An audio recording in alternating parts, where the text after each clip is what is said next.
Un projet se démarque par son cycle de vie, qui est généralement présenté comme étant constitué de phases. Le nombre de phases ainsi que leur appellation peuvent varier d'une application à une autre, des domaines d'application à un autre et d'un auteur à un autre. L'ingénieur responsable d'un projet devra parfois définir les phases du projet dont il a la responsabilité en tenant compte des paramètres propres au projet ou à la culture d'entreprise. Ces différences ne limitent pas en aucune façon la validité ni la pertinence du modèle ci-dessous en 4 phases qu'il est proposé à l'ingénieur de suivre. Dans ce chapitre, nous examinons les différentes phases du cycle de vie incluant les parties prenantes d'un projet et cette influence organisationnelle. Phase d'identification. La demande est clarifiée, les objectifs précis et le projet globalement identifié en ce qui a trait au produit ou au service à livrer, aux contraintes à respecter et à la stratégie de réalisation. Phase de définition. Le contenu du projet est défini de façon plus précise. Une planification détaillée est établie pour sa durée, les échéances, les ressources et les dépenses, ainsi que les politiques et les procédures de gestion sont circonscrites. Phase de réalisation. Le produit ou le service est effectivement réalisé suivant le plan prévu et en conformité avec les demandes du demandeur. Phase de clôture. Le produit ou le service est remis au demandeur, le projet est évalué et sa clôture administrative effectuée. On distingue différents cycles de vie en fonction d'un projet, non seulement selon les auteurs, mais aussi selon des domaines comme la construction, la recherche universitaire et le génie logiciel.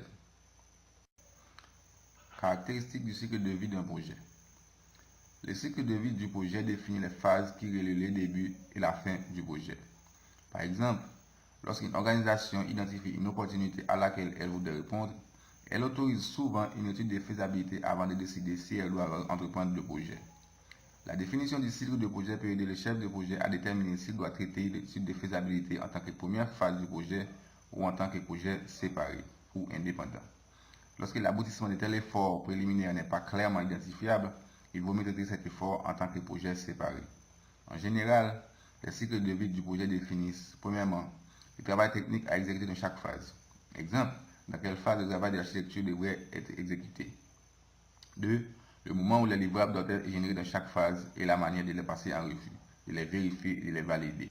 Troisièmement, les participants à chaque phase.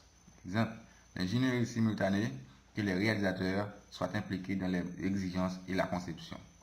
Quatrièmement, les modalités de maîtrise et d'approbation de chaque phase. Caractéristiques des phases du projet.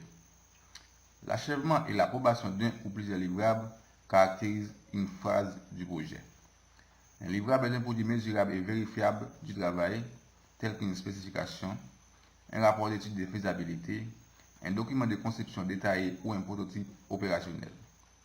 Certains livrables peuvent correspondre au processus de management de projet, alors que d'autres sont les produits finaux ou des composants des produits finaux pour lesquels le projet a été conçu.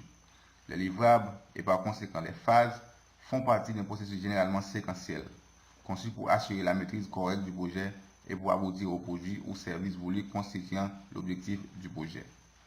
Une phase de projet se conclut généralement par une revue du travail accompli et des livrables pour décider leur acceptation afin de déterminer si un travail supplémentaire est nécessaire ou si la phase du projet doit être considérée comme terminée.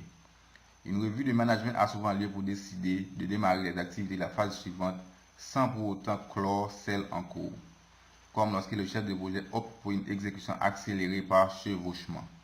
En outre, exemple, une société d'informatique peut choisir un cycle de vie itératif dans lequel plusieurs phases du projet peuvent progresser simultanément. Il est possible que les exigences d'un module soient collectées et ensuite analysées avant la conception et la construction de ce module, et que la collecte des exigences d'un autre module commence en parallèle pendant que le premier est en phase d'analyse. Si vous avez des questions, posez-les en suivant le lien du forum en bas de cette vidéo. En attendant, je vous donne rendez-vous pour la prochaine leçon qui est les parties prenantes du projet. À tout de suite.